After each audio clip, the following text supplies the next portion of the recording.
Arne, when you have a week like this with lots of challenges on the pitch, how do you assess it and what are your takeaways from it? Do the same as you did as I did when we were winning, analyzing the games you play. And I've said last season many times how small the margins have been. Us conceding a chance, the other team not scoring, and we did a few seconds afterwards, and that is part of what I see right now. So the last game, for example, when we played Galatasaray, we went 1-on-1 to the goalkeeper. Their centre-back made twice or three times contact with Hugo Ekitike. Hugo did everything to stay on his feet, like we always do. And a minute later, there's contact in the 18-yard box between a player from Galatasaray and us. Very little contact, and this player makes the most out of it. Goes to the ground, referee gives a penalty. The same referee, if we would have had the same referee at Palace, we wouldn't have lost. Because after 8 minutes of extra time, he immediately blew his whistle after all the time wasting in extra time, where the referee against Palace kept on playing in extra time of extra time of extra time. So these are the margins, but I've analyzed not only these small margins, I also see that the start of our season is very similar to the second half of the season we played last season. It's interesting though, isn't it? Because as you say, very fine margins, fine details, but sometimes externally, when you're on a winning run, everyone thinks you're the greatest team in the world, and when you lose a couple, it's a crisis. Do you find that sort of strange, how the analysis from a field is different? No, I don't find it strange, because we're in an industry where you need to win. And if you win, mainly people are happy. If you don't, people are unhappy. That's why I have to analyze, and that's why I said in my last answer that I see a lot of comparisons between the second half of last season and the first part of this season, with one exception, that we scored a lot of set pieces goals in the second half of last season, where we haven't scored one this season. So the second half last season was also much more of a struggle than the first part of last season.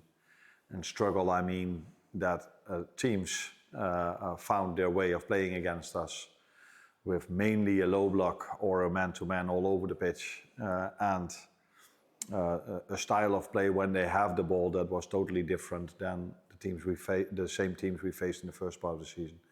So that's what I mean with we have to analyze, we have to improve, we have to adjust, not only because of the first part of this season, but also the second part of last season. Is that the ongoing challenge then? When you face a low block like that, how can you break it? Yeah, that is indeed a challenge, not only for us, I think for many teams. There are a few ways you can score a goal. That's from transition moment, can come from a high press, can come from defending really low and then go in transition. There's from open play through the middle, open play through the sides.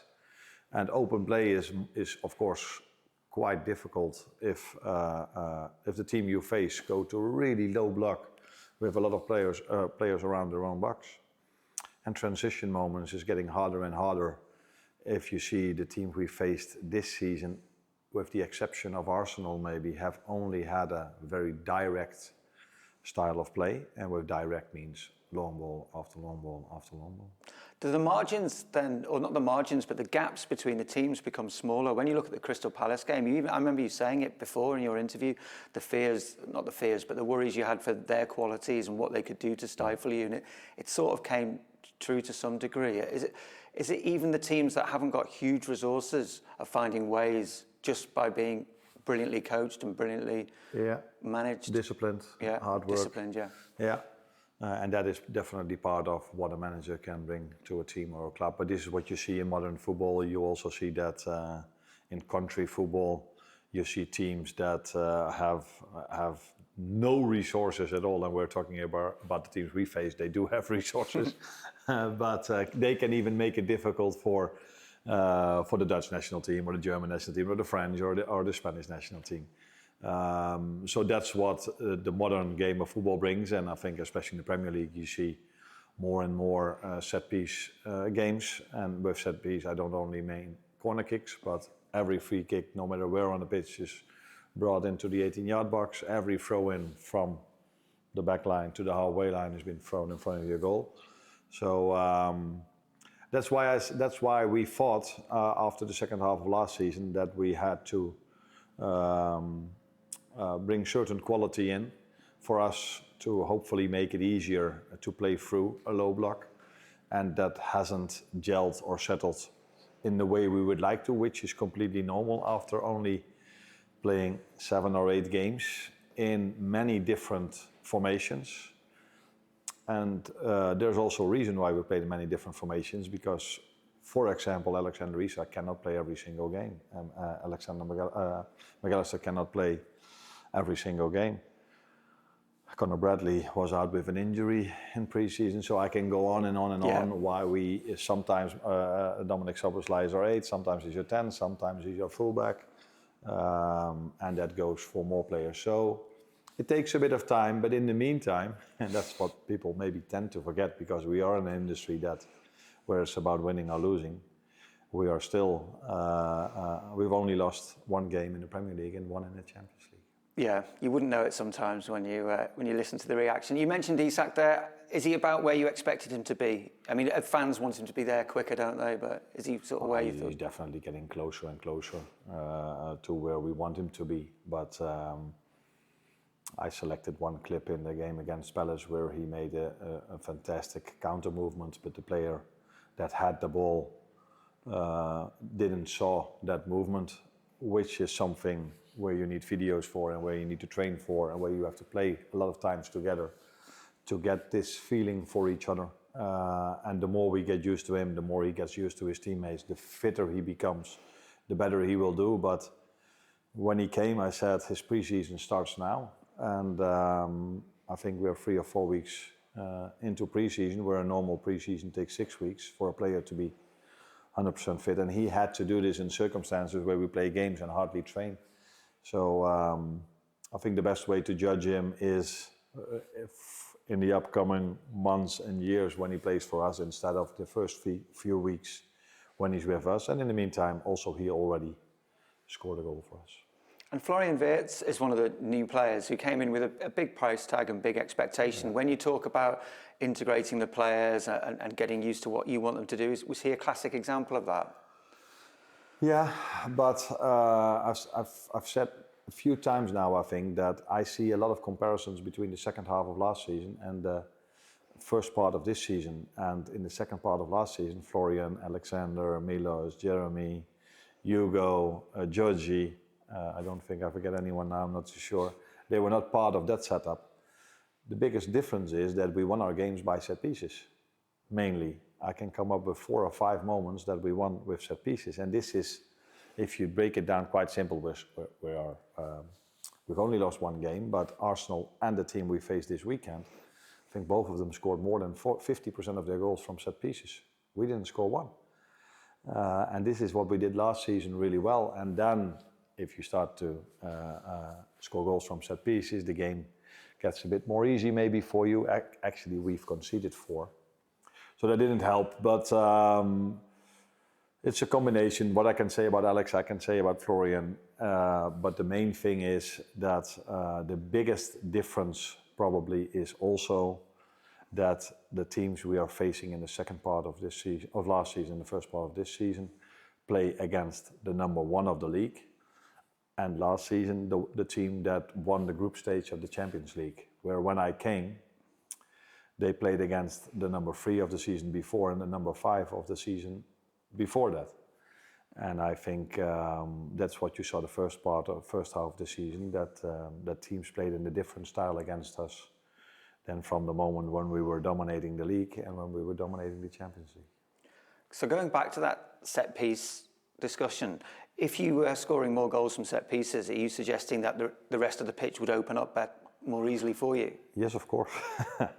If you go 1-0 up, or you take the lead in a game, normally so scoring early as well. It opens up a bit more, which is not completely true what I'm saying, because there were games when we were leading that the other team just consistently did what their game plan was: low block, direct style of play.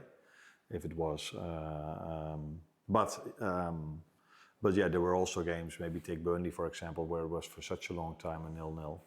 That they just could keep doing what they were doing. We do create quite a lot of chances, by the way, from our attacking set pieces. So it's actually waiting for us to start scoring goals that way, because in the last game against Galatasaray, Konate had an open chance. In the game against Palace, he had an open header.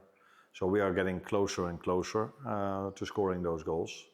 But it would be too simple to only focus on the set piece. It's also, I think, the other parts, what I just said, that teams have adjusted their style of play against us. Not all of them, but many of them, compared to the first part of my start of my career at Liverpool. I imagine trust comes into it as well. When you have the new players, they've got to trust the processes and earn the trust of their teammates, and being able to trust the new players as well. When you talked about the team that you inherited, knowing each other for so long. Yeah, no new dimensions, because I think maybe Ryan Gravenberch was the only one that started to play more compared to what has happened before. I think if 4 or 5 starters or players that have had many playing time left, and we've brought, I think, 6 players in, so we mainly replaced, but maybe on the midfield with Florian Wirtz, we've added a certain type of player, which in our opinion we didn't really had last season.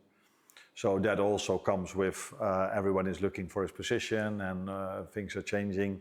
But I think that part is done really well. The new players have adapted. They found their place in the group, on and off the pitch. And how comfortable are you with the options you have off the bench to come on and influence and change games? Do you feel you're where you want to be with that too? Yeah, I think that's already shown. The amount of games we needed our bench, or we needed players off the bench that finished the game for us in a way that we won the game. That is, I think, one of the things that has stand out this season. So the mentality from the first part of last season, the second part of last season, and the start of this season is still there. That keep on going mentality. And that's not only mentality, that's also quality and being really fit. So it's a combination of things. So yeah, those are things that are still the same as they were last season. Federico Chiesa seemed to bring a bit of that mentality to the game at Palace as well. He's got a lot of qualities and a lot of fans as well. Do you feel he's still forging his way into your first team plans, or how would you describe it? What I saw with Federico was that he came into a team that in that moment of time was creating chance after chance after chance. But because we didn't score, I felt, okay, that's why I waited quite long to make the substitutions, because before I brought them in, we were already Florian an open chance, Alexander Isak an open chance. So we created already quite a lot. And then you bring other players in, and the same was still there. And one of them, Federico, scored. Maybe the only exception to that was the game against Galatasaray, where I think in the first hour I was waiting for us to score a goal. But after I made the substitutions, that last half hour, we hardly created a chance anymore. That not only had to do with the players I brought in, that's not what I want to say, but that also had to do with that we hardly didn't play. They were on the floor every single minute. And sometimes in the Premier League, I'm a bit annoyed by the rule that if a player gets an injury treatment, he has to go out for 30 seconds, because sometimes he definitely needs one. But after playing this week in Galatasaray, I would have loved to have that rule in the Champions League as well, because I think they were 4 or 5 times on the floor with a treatment of 1 minute. And they were on the sideline, and they could just immediately run onto the pitch again. So yeah, Federico has impacted the game a few times, like many others, and that's a very positive thing. And just lastly, Chelsea represents another really big test where you're going to be stretched again, as you say, when you're looking at the fitness and the readiness of your squad. Is it one of those where you want to get it over the line to then have a little bit of a reset and a break over this middle part of the month, or? I don't know. I think we are fit. Players are getting fitter and fitter, so it probably would have been better to keep staying together, to keep gelling more and more. Now they go 2 weeks to the national team, different style of play in some situation, different teammates again. So I would prefer to just keep going and keep working with them. But yeah, the schedule is as it is. So Chelsea, a completely different challenge to all the ones we've had before, with the exception of one, Arsenal. I think there are many comparisons between Arsenal and Chelsea. When you look at the way they set up, the way they play, the way they want to bring the ball out from the back, the way they want to press. So there I see a lot of similarities, and Burnley, Palace, Newcastle, I forget, maybe one or two. There, I saw a lot of similarities in their playing style. Yeah. So it's going to be a different challenge for us tomorrow, and a difficult one again, because Chelsea has, like us, a very good team and squad. Good man. Well, thanks for your time. You're welcome. Really appreciate it.